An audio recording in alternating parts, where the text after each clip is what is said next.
하세요. 저는 이제 결혼한 지 1년 조금 넘은 30대 여자입니다. 욕심 많은 시댁과 진흙탕 싸움을 하고 있습니다.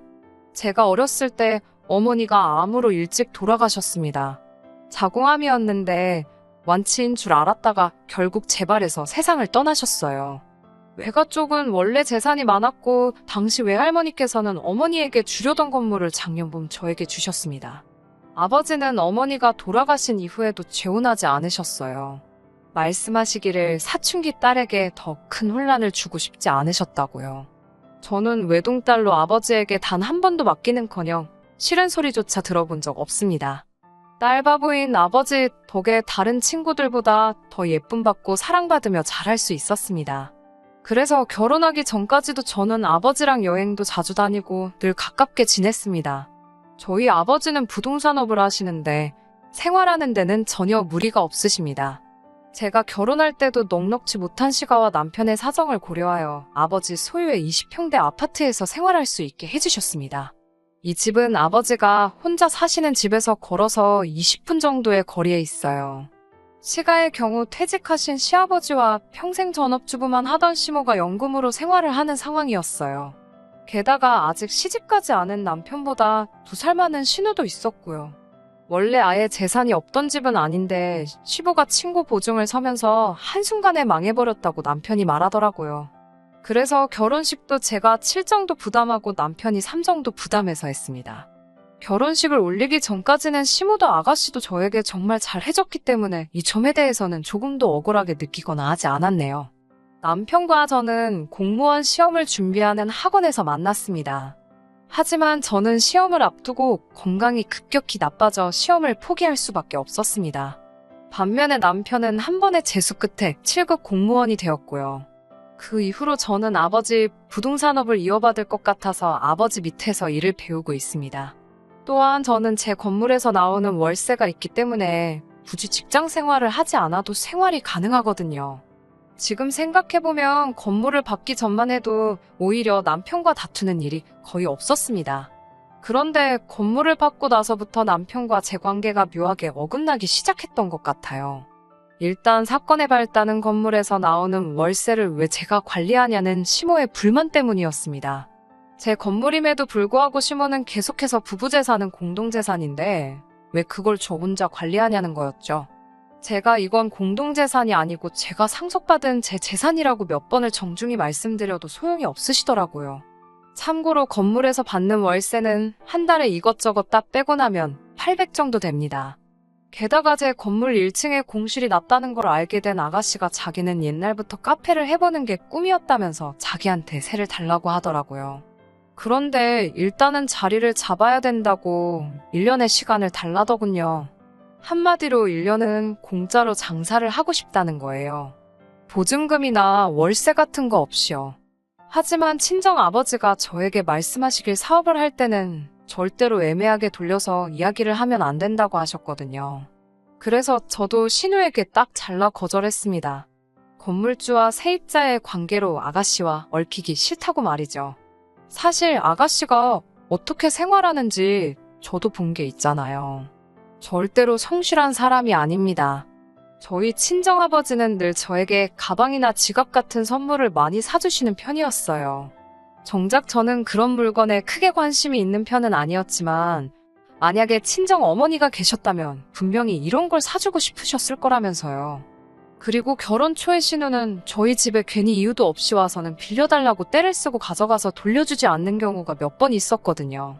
매번 술 마시다 잃어버렸다거나 누가 훔쳐갔다는 핑계로요. 신우하고 그런 물건 한두 개로 날 세우기 싫어서 미운에 떡 하나 더 주는 심정으로 괜찮다고 한 적이 한두 번이 아니었어요. 그래서 저를 호구로 봤던 건지 이제는 가게까지 내달라는 거잖아요. 이런 아가씨를 제가 뭘 믿고 제 돈 투자해서 카페를 만들어주나요. 그런데 이 일을 들은 시모가 노발대발 난리가 났더라고요. 저에게 싸가지가 없다면서 아가씨한테 이러는 건 다 제가 남편하고 시댁을 무시해서 그러는 거래요. 시댁 식구들 어려운 줄 모른다면서 이참에 단단히 버릇을 고쳐놔야겠다며 전화로 막말을 시전하시더라고요.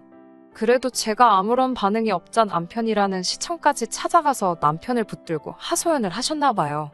바보 같은 남편이 그 하소연에 넘어가서는 저에게 그냥 이번만 해주면 안 되냐고 헛소리를 하더라고요. 눈 딱 감고 해줄 수도 있었겠지만 사실 저는 이게 마지막이 아니고 이제 시작이라는 예감이 들었어요. 왜냐하면 이따금씩 저에게 네 시아버지가 집에만 있으니까 좀이 쑤시는가 보다면서 니네 아버지, 그러니까 저희 친정아버지를 말하는 거예요. 맨날 저희 아버지더러 사돈이 아니고 너네 아버지 그렇게 표현하세요. 아무튼 니네 아버지 사무실에서 뭐 자빌이라도 하게 취직 좀 시켜달라고 하셨어요. 월급은 300 정도면 된다는 말씀과 함께요. 그래서 아마 제가 신우에게 카페를 해도 된다고 하면 분명히 다음에는 시아버지 일자리도 밀어붙이실 분들이었어요. 저한테는 이도 안 들어가니까 시모랑 아가씨가 어지간히 화가 났던 모양이에요. 자기 아들을 달달 볶았는지 이제 슬슬 남편도 짜증이 난 눈치더라고요.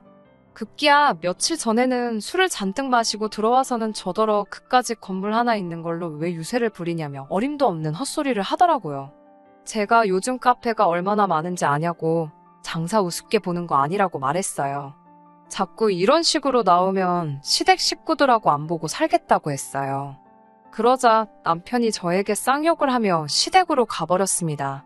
그래도 제가 전화도 안 하고 아무런 반응을 안 보이자 한 일주일 만에 들어와서는 한다는 소리가 이제 집에 저희 친정아버지 못 오시게 하랍니다. 친정아버지 집에도 한 달에 한 번만 가라고 하더라고요. 20분 거리 사시는 친정아버지 혼자 식사하시는 게 마음에 걸려오고 갔던 거고, 그렇다고 저희 아버지가 남편하고는 한 번 제대로 마주친 적도 없는데 갑자기 친정아버지를 걸고 넘어지니 이놈이 제정신인가 싶더라고요. 지금 사는 이 집도 친정아버지가 해주신 거나 마찬가지인데 남편이 무슨 생각으로 저러는지 어이가 없더라고요. 저는 그렇게는 못하겠다고 맞섰고요. 그러더니 이번에는 시모한테 잘못했다고 시모가 하라는 대로 하겠다고 사과하랍니다. 다시 한번 싫다고 했더니 얘는 어디다 팔아먹고 맨날 지 애비밖에 모른다면서 애비애비 거리더라고요. 저더러 엄마 없이 자라서 시모한테 효도하는 법도 모른다면서요. 그 말을 듣고 있으니 가슴을 누가 후벼 파는 것 같아서 짐 싸서 아버지 집으로 와버렸습니다. 집에 오자마자 제가 꺽꺽 울어대니 친정아버지가 놀라서 왜 그러냐고 물으셨어요. 저는 그동안 있었던 일을 말씀드렸고 친정아버지는 일단 마음을 추스리라고 하셨습니다. 아버지가 방법을 찾아보겠다고요. 결혼 전에 쓰던 방에서 마음을 추스리며 내린 결론은 이혼이 답이더라고요. 제가 뭐 한다고 이런 시댁에 돈줄이 되어야 하나 싶어서요. 아침까지 남편한테 친정 집 전화로 제 핸드폰으로 계속 전화가 오더라고요. 시모한테도 몇 번 왔고요. 집에 가서 마저 짐을 챙겨오고 싶은데 혹시나 시모를 마주칠까 무서워서 못 가겠더라고요. 친정 아버지는 고모한테 전화해서 제 이야기를 다 하셨나 봐요. 고모와 사촌오빠까지 저를 위해 나서주겠다고 했어요. 참고로 고모부는 법률 쪽에서 일하셨기 때문에 법적 절차는 걱정할 것 없다고 하셨습니다. 다들 제 손을 꼭 잡아주면서 앞으로는 어려운 일도 힘든 일도 없을 거니까 마음만 강하게 먹으라고요. 점심을 먹고 저와 사촌오빠는 제가 살던 집으로 향했습니다. 도어락도 바꾸고 남편도 내보내기 위해서요. 저희 아버지 집이니 아버지가 나가라고 하면 어쩔 도리가 없으니까요. 집안에 간이 아니나 다를까 시모와 아가씨가 거실에 떡하니 앉아있더라고요. 저는 떨리는 마음을 추스리면서 그 둘을 유령 취급하고 제 집 몇 가지를 챙겨서 방에서 나왔습니다.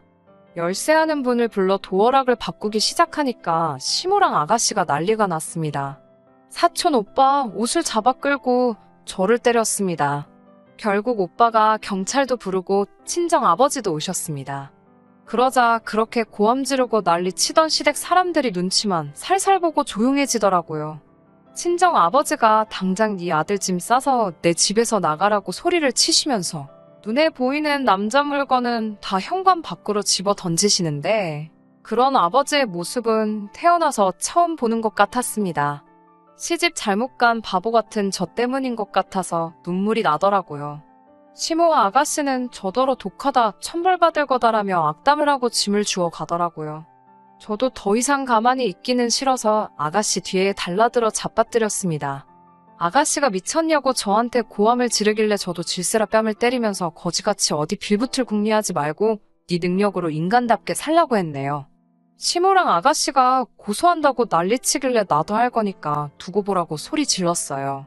얼마 지나지 않아 남편놈한테 다시 전화가 오기 시작하더라고요. 이번에는 피하지 않고 받아서 말씨름 더 이상 하고 싶지 않으니까 그만하라고 했어요. 이혼하기로 결정했고 법대로 하자고요.